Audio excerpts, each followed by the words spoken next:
I got my bunhead solidarity. I'm wearing my most magical girl dress. Here we go. Do Cookie Smut. Hi, my name is Shauna, aka Cookie Smut, and I make videos about baking, crafting, pop culture commentary, and general tomfoolery. If that sounds fun, then you should subscribe now. So, today we are making hand pies in the shape of Luna from Sailor Moon because I, as a 31-year-old millennial woman, am finally watching Sailor Moon for the very first time in my life.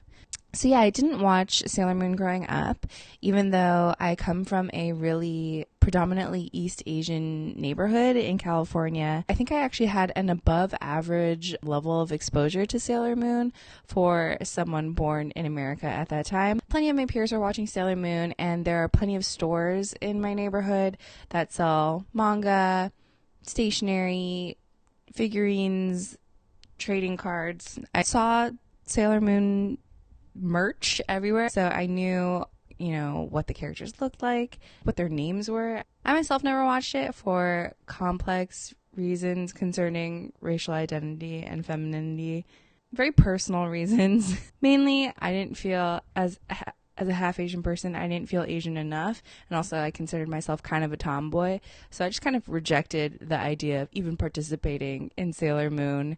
I didn't even know what the magical girl genre of anime was until I started watching videos by Princess Weeks. So she talked a lot about She-Ra. She made She-Ra sound so great and so gay, and so I went and watched it, and I really, really enjoyed it, including the format, like the magical girl ness of it. So I figured, we're in the middle of the Panera, so why not watch like the OG, or at least to an American millennial, the OG magical girl anime, Sailor Moon. So I've been doing that. I'm still in season 1. Honestly, I've kind of barely cracked the surface of it. There are some things that I like about it, and there's some things that I don't like about it. And so today I'm going to make hand pies in the shape of Luna, and all the while I'm going to tell you about what I like and don't like about Sailor Moon so far. Our hand pies are going to be shaped like Luna's head, made with a black cocoa pie crust, cherry filling, and for the vent hole, we're going to cut out a little moon shape that matches Luna's forehead. Step 1 is to take a plate and put it into the freezer for the freezer plate test, and then completely forget to film any of the tests so it's completely useless. Then into a pot goes our pitted and chopped cherries, sugar, lemon juice, and pinch of salt. This recipe comes from Hungry Hutch and is linked down below. I'm using cherry preserves as my filling instead of a standard cherry pie filling because hand pies are in the oven for a relatively short amount of time and the filling isn't going to get cooked all the way through in the oven alone. Next is the pie crust. This is an all butter pie crust with black cocoa, and the recipe is from Erin Jean McDowell's book, The Book on Pie. Fantastic book, highly recommend. I don't normally sift my flour because I'm lazy and I don't find it makes a difference, but I always sift cocoa because it's more prone to clumping, and when it does clump, it's more noticeable. I'm using black cocoa not only because it will give us a darker color for Luna, a black cat, but also because it's delicious. Black cocoa makes everything taste like Oreos. Next, we incorporate our butter. And again, everything I now think about pie crust I learned from Erin Jean McDowell. In the end, our pie crust needs to consist of little nuggets of butter, each encased in a dough pocket. As the pie crust bakes, the Butternugs let off steam, causing the crust to puff and flake. We're going to make those Butternugs by literally just smooshing cubes of butter with our fingers. As we smoosh, we keep recoating each new nug in flour so they don't reclump together. You can control the flakiness of the crust by controlling the size of the Butternugs. The bigger the nugs, the bigger the flakes. But for the hand pies, we actually don't want too big of flakes. We don't want it too flaky. Too big a flake and the relatively small hand pie shapes will kind of fall apart. So we're going to keep smooshing this butter until the entire mixture is a nice sandy texture. While I smoosh, I'm going to tell you a few of the things that I didn't quite like about Sailor Moon. One of the first few episodes is titled like Usagi teaches you how to be skinny or something. I don't mind the overall premise of that episode. I'll talk more about that later. It sucks to have all of the like body image baggage that was very much a part of my experience growing up as an Asian girl, half Asian girl. Just, right there on paper, on screen, and just like, yep, that's how it was, especially for girls, especially for Asian girls. So that was unfortunate. Another thing that I don't super love about Sailor Moon, and this isn't specific to Sailor Moon, but I just don't really love the art style. So the art style of when all the girls are in their guardian form and like doing all the fighting and stuff, it's just not my favorite art style. And I think that was also a big reason why I didn't get into anime in general as a kid. I do like the chibi art style, or like anytime when any of the characters are being particularly childish, they'll like make their faces really small and like do that big mouth where it's like, ah. Yeah, I like those bits. I wrote down in my notes of dislikes that I dislike Usagi. That's not fully true. Mostly I just think that when she whines, she's very annoying. But I actually feel like even in the small number of episodes that I've watched so far, she has already demonstrated growth. Even though she whines in the moment, she's actually like pretty resilient overall. I like that she has a couple of traits that make her more relatable and she's not just like a perfect superhero girl. I think all of the actual fighting in Sailor Moon is boring. They really only do the same moves, and they use exactly the same animation sequence for each one. All they do is just like throw their moves a few times and occasionally like team up and put all their moves into one or whatever, but that's it. I would like for some of the actual fighting of the enemy to involve more of their personality. Like I think they could have character moments. One of them could like slip and fall and the other one could help them out or something like that. Just anything more than just the same like tiara or the same like bubble braid or whatever they say. I don't really know. Oh yeah, I wrote down, I hate the catchphrase, "In the name of the moon, I'll punish you." I just think the word punish has connotations that I don't love. Like, I just think if they could have picked a slightly different translation, it would be fine. But I find it, distracting. The word punish, I find distracting. It sounds like BDSM, and I just don't like a 14-year-old girl, even when she's transformed into a superhero. I just don't like her saying that she's going to punish people. It sounds weird.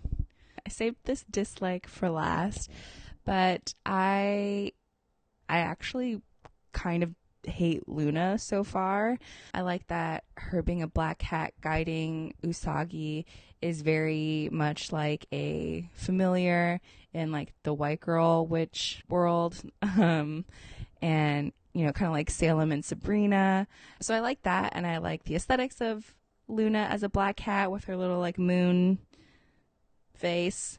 But overall, Luna so far as a guide, I think is super disappointing. She just like one day finds Usagi and says, "Hey, you now have this like insurmountable task of transforming at night after going to school all day into a superhero to defeat these like evil forces that like no one else seems to know about or is like helping you fight. You're the only one."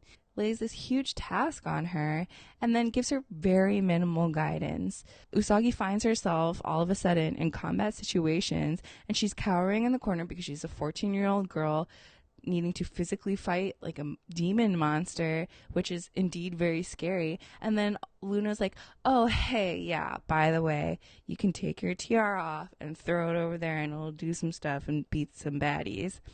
And it's like, you couldn't have told her that before literally about to be like struck dead by a demon. And then when they meet Ami, who's going to be Sailor Mercury, Luna's like, "I don't like this girl. She got mad energy. I don't know about it." And then later when they realize that the energy was her Sailor Mercury energy, Luna's like, "Oh, she's one of the other guardians." And it's like, what do you mean other guardians? When were you going to tell Usagi that there are other guardians? Like, Usagi's been struggling this whole time, dealing with everything on her own. It's a lot on her plate. She's feeling overwhelmed. And she could have probably been bolstered with the knowledge that there's others out there like her that are going to help her out. Luna, why are you withholding this information? Seems like a very poor strategy to train the savior of our earth. But anyways, I do still think she's cute, so we're making pies. Okay, now back to the crust. So I actually didn't get my Butternugs all the way down to that sandy texture that I mentioned. The butter was starting to melt a little bit in my hands when it was still at this stage. What I should have done was pop the entire bowl into the freezer for a couple minutes before continuing, but honestly it was getting a little bit late and I just kind of wanted to get through it. So I just moved on to the next step, which is starting to mix in the water. I could say some stuff here about tips on how to mix the dough at this stage, but really you should just go watch Erin Jean McDowell's video. She has like a 4-part series on pie, and each episode is over an hour long, I believe, over on Food 52. I'll link it down below. The one thing that I'll add is I'm following her recipe, and even with her recipe, I recommend starting with at most half the amount of water that's written in the recipe. The amount of water that you're actually going to need at the end depends so much on environmental factors like humidity and temperature and all that. So really just start with half and then follow the rest of her instructions from there. After the dough comes together, I pop it into the fridge to chill while we get everything else ready.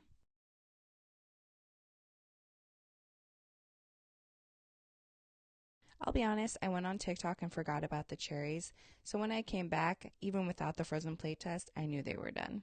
If anything, I was worried they were overdone. I spread them out on a sheet pan so they can cool super fast. While everything is chilling, I work on my template. I just trace an image that I found on the internet that I'll link below off of my iPad. You can also use your phone. I just trace it with pencil onto parchment paper, but then when I cut it out, I actually fold my parchment paper and cut out 2 of the cat faces. This way I'll have 2 cats, and one of them has absolutely no pencil marks on it, and that's the one that I'm going to actually use to trace on the dough. Next comes the rolling and cutting of the dough. In between rolling and cutting, I take the entire sheet of dough and pop it into the freezer until it gets super, super firm, and that's just going to help me get clean cuts and make sure that the butter doesn't melt too much while I take the time to cut it into these fancy shapes. While I do this, I'm going to talk through what I did like about Sailor Moon. First one is a very small one. Anytime Sailor Moon uses her like magical pen that lets her transform into any other person, like into a disguise, she doesn't just transform into what she needs to be. She wants to be like the hot version of that. So she needs to be a doctor to get into the hospital, and she's like, magical pen, transform me into a hot doctor. I just love how unnecessary that is, but it's also like totally what I would want to do. So I appreciate that.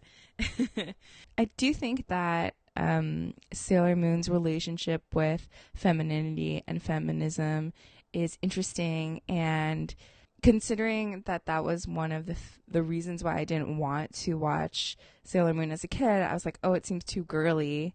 I do think it is indeed very girly, but in a way that I appreciate, at least now. First of all, I love that Queen Beryl, our head baddie, is a woman, and more importantly, that all of the monsters are women. All of the monsters are randomly super hot redheads, or at least come to Earth in the bodies of super hot redheads.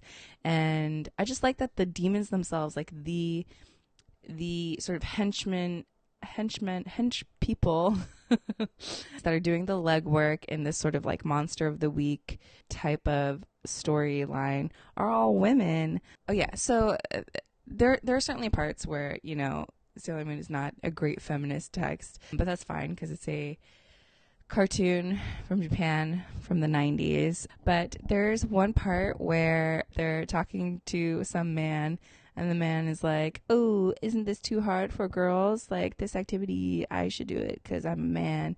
And Sailor Mercury yells, denigrating women is a relic of the feudal age. And I just love that. They actually put that. It's quite a line for a children's cartoon. Denigrating women is a relic of the feudal age. Fucking great. It's a little bit sort of falsely claiming that we've come further along on feminism than we actually have, but I appreciate the sentiment. I do like that they do show a variety of girls and with different personalities and different traits. And yeah, I do think you can find a trait in a character that you are going to relate to. So I love that Usagi eats a lot. That I can relate to. I like that she's late. She does do that sort of trope of being clumsy but like super beautiful, you know, which I feel like is standard for all like rom-com leads. They all have to be clumsy, but I actually am clumsy, so again, like that a lot. And the last thing, my absolute favorite thing about Sailor Moon is the baddies. Like I said, I love that our head baddie, Queen Beryl, is a woman. I love that the lower level baddies are women, and the outfits, oh my god. So Queen Beryl, fashion icon, that scepter that she has, I want to somehow make a replica of that or make something based off of it. I love it so much. Oh yeah, and then there's this one monster who is like a bat demon, and there's a sequence of her chasing this jazz musician down an alleyway, and that sequence is animated so cool. I actually rewound it and like recorded my TV on my phone so I could rewatch that sequence. I just think it's really cool. If I remember correctly, she also has cool outfits. And I love the premises. I love the plots each week or each episode that the baddies come up with. So overall, the baddies, they want to steal humans' energy. They need energy for some other kind of plot. But the main thing that they're doing every week is trying to find ways to steal human energy. Got a lot of people trying to drain me of my energy. And so each week, like one of the lieutenant baddies comes to Queen Beryl saying, I have this amazing idea to steal the energy. And she's like, great, go do it.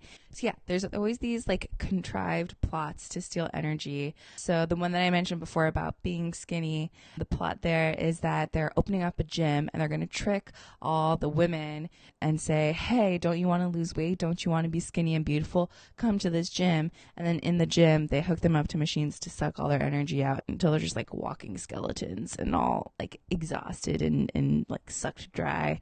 Or yeah, there's one with a fortune teller. Everyone wants to go to the fortune teller and find out like their love situation, and through that they all get like brainwashed into being zombies and then take their energy that way.